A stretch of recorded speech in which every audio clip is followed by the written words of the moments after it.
Blessed day, soul family. Welcome back. Another edition of the Martial Mystic 2026 calendar series. Taiji Tuesday today, and we are talking about continuity, flow, and relationship.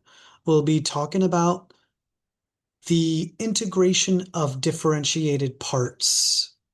Integration meaning bringing pieces together, differentiated parts, are understanding where the boundaries are and where things are separated, and then how things link and create what Dan Siegel calls coherence, integration, and then how that is related to health. And then we'll add the spiritual layer and component in terms of spiritual health. So let's dive right in. Today in the calendar series, we are looking at a quote, a piece of poetry from one of my teacher's books. Can't really see it there. He says, "It is said there are five bows in Tai Chi Chuan. Other styles, as White Crane, specialize in soft hard Jing. They say the body is equipped with six bows." So he's noting two different styles. Tai Chi Chuan, five bows, White Crane, six bows. So historically, when you've had styles and you've had masters, you've had competition, and then you've had a little bit of tribalism. And then in the martial arts, you see there's a lot, there's always been in modern times, you've always seen the argument of which martial arts is best, which martial art can beat which art. And then people end up doing mixed martial arts, mixing things together. And people say people don't necessarily uh, respect um, kung fu, unfortunately. But I think that's just because they don't understand it fully. So in this case, we're looking at Taiji Chuan and White Crane. So my teacher decided to adopt that six bow theory into Tai Chi Chuan and say that in Tai Chi, you use the chest bow as the sixth bow.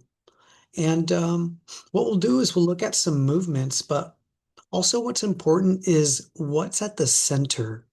What is the function of center? Especially when you are differentiating parts, what are the center of that parts? So let's look at the family. In terms of the family, what is the role of the patriarch? What is the role of the matriarch in the home, in the function of the home? What is the role of the kitchen? Right? If you're someone who values um, cooking and eating together and um, bonding and making sure you have home cooked meals, then you understand the kitchen is quite functional and important, almost even sacred, but it could be considered central to the family and to the flow of life, living, functionality, what have you. So we're talking about those ideas, and then what does that say about relationship? So let's talk about the family relationship. What does that say about people in the family? What does that say about the center? What does that say about revolving around the center? But also, what does that say in terms of the body? What is the central part of the body? And then, how do the legs, how do the hands, how do the arms, the head revolve around the center to give us our functional style and our healthy movement, even healthy thinking? What is at the core of your philosophy? What is the center? of your psychology? What is at the root of your stability? And these are the questions that we're asking because remember in Taiji Chuan, we're looking at at least five bodies of being, the the physical body itself, the breath body, the mind, the chi, and the spirit. So for example, what is the spiritual component for fermented food? Fermented food has, well, how was it discovered? How long ago was it discovered? And then what does uh, a mother, like if you look at SCOBY or if you look at maybe kimchi or something like that, or apple cider vinegar, which I really like, um, that sometimes has the mother in it. They call it the mother, and that's where, they have a piece of the original fermented whatever it was, whether it was a plant or a fruit, what have you. Now what we have is somewhat of a through line, if you will, that connects us generationally, connects us ancestrally, just as these ancient arts connect us to an ancestral line. That's why for people, lineage is important. Also, when you talk about styles, people really attach themselves to a lineage when they become a lineage holder. They value that and they honor that and hold a sense of pride. With that in mind, we're going to look at the internal ball movement. What is the internal ball? What is the role of internal ball? And we go into simple postures on NG, and we want to look at, again, the through line, the core, the center. What is the central root and what is the foundational movement? For example, you can't necessarily do Kung Fu or Tai Chi if you don't have intelligence and endurance of the legs. If you can't stand, you can't perform the movements. With that, now you have the physical center, the physical mass that is sitting on the legs and directed by the legs. So in Taiji Chuan, the classics tell us that the movement originates in the feet, manifested by the waist, and I'm sorry, guided by the waist and manifested in the fingers. And for a lot of Chinese martial arts, we put attention into the internal ball. The internal ball because it guides the external ball. Well, what is the external ball? The external ball is that energy in the hands that you're manifesting from the internal ball. You can see this simple, easy movement is then foundational based on this philosophy.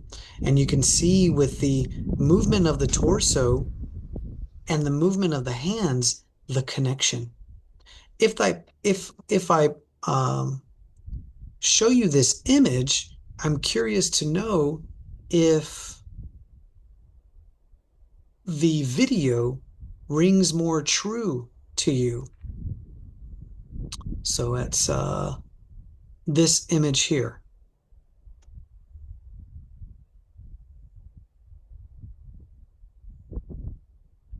One second.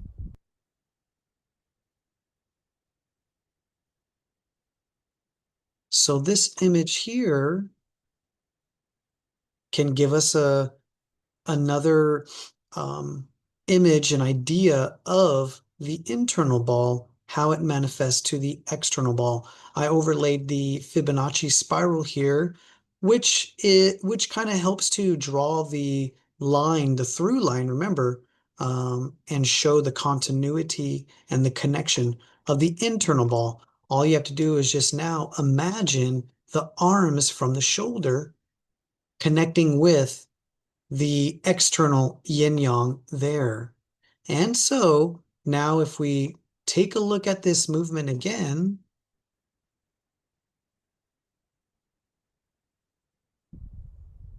looking at the internal ball movement and the hands as the external manifestation of the internal ball. Now, it's easy to do and practice, but what are we trying to do? Remember, we're trying to find the regulating of no regulating. And we're trying to differentiate our parts. 6 bows, remember, 2 leg bows, 2 arm bows, spine bow and chest bow, and then integrate them and coordinate them. And this, when we can do that without regulating so that it becomes muscle memory and ingrained as a habit, then we start regulating of no regulating. Now, notice how that also helps to give us the idea and support the idea of Wuji, Taiji, and Yin Yang, right? So, for example, you could say this is the lower body. This is the upper body with the hands and the arms, or what have you, right? Nevertheless, let's say this is left foot down here, right foot down here. You have, for example, two of the lower leg bones here. Here's where the knee connects, and then here you have the torso and the head, right? What is this image originally supposed to show us? That everything, the 10,000 things that the Tao Te Ching talks about, comes from Wu Ji. Wu Ji is the source of all things, all the 10,000 things that we see in existence.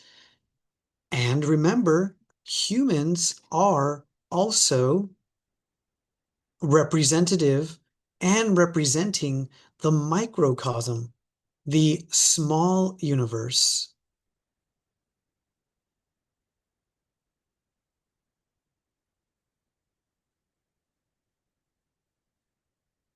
This is another image here showing the lower, middle, and upper energy centers. And remember that the Chinese scholars gave us images like this one too. That's a poor representation.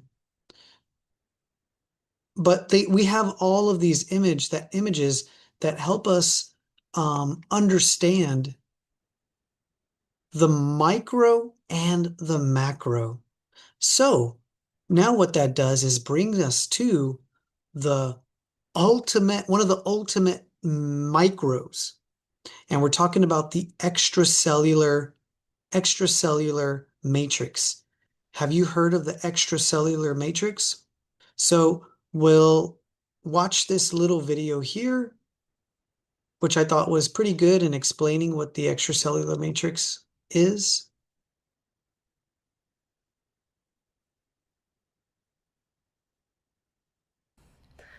Well, the ECM isn't just an important structural and mechanical component found outside cells.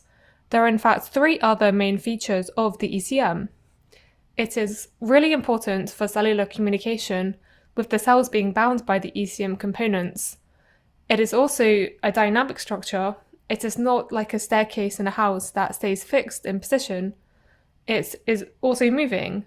Perhaps not as extreme as the moving staircases in Harry Potter, but it does change and turn over. And another interesting thing to note is that the ECM can be a bit sponge-like and is a reservoir for signaling components.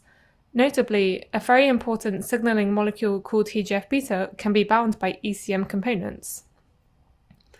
So these are just some of the features, but what about the composition? Well, if you think about the ECM, most likely you think about collagen, And great. Okay. That's All right. So, yeah, I wanted to show you that because of the breakdown of the extracellular matrix. You can also look at energy medicine. That was when I was first introduced to this concept. As what we learn is that there's these, there's this round cell, and then there's all these other little pieces in the cell. And what we have to remember is that those images that we find in our textbooks are of dead cells.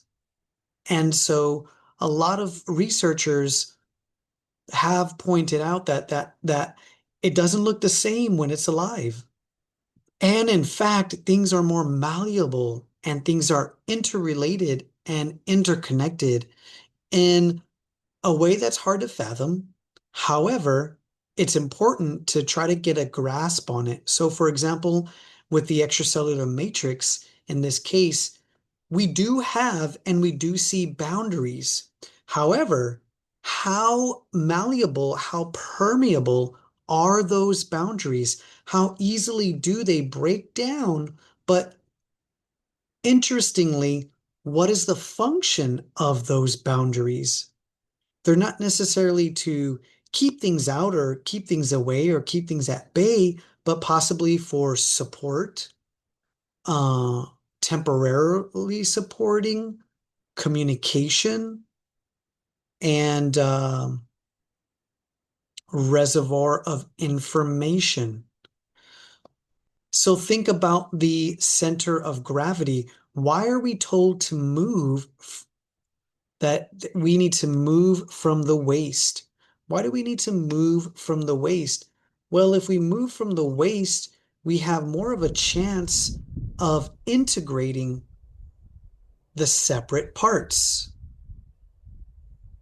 So, for example, if you've ever just tried to muscle something with your arms, you realize that the arms fatigue easily, and you realize that you need the power of the legs, the power of the chest and the torso. And this is, for example, the internal ball leading the external ball, Taiji ball, Qigong theory. So I just wanted to throw that out there and and look at the extracellular matrix. I think we're going to go deeper into that because I really like what starts to unfold when we look at that. Trying to understand what is coordination, what is coherence, what is relationship, what is communication, and then what is at the center? What is the through line? When we think that, because Tai Chi is about continuity, the Tai Chi form itself, it says it's comprised of 108 movements. But from open to finish, Tai Chi should be the Tai Chi form should be all one movement. For example, from the time that you are born to the time that you die, that's called one life. We have 1 year consisting of 365 days. So we go back to the concept of two is one and one is two. Or in the case of the energy centers, three is one. Lower energy center, middle energy center, upper energy center. Remember yesterday we talked about the function of the thrusting vessel in the Chong Mai, how it connects the upper and the lower energy center for instantaneous communication. So let me know if you're picking up what I'm putting down. How would you say it in your own words? That's what I would like to know. And embrace the woo. Until next time, may your chi flow smoothly.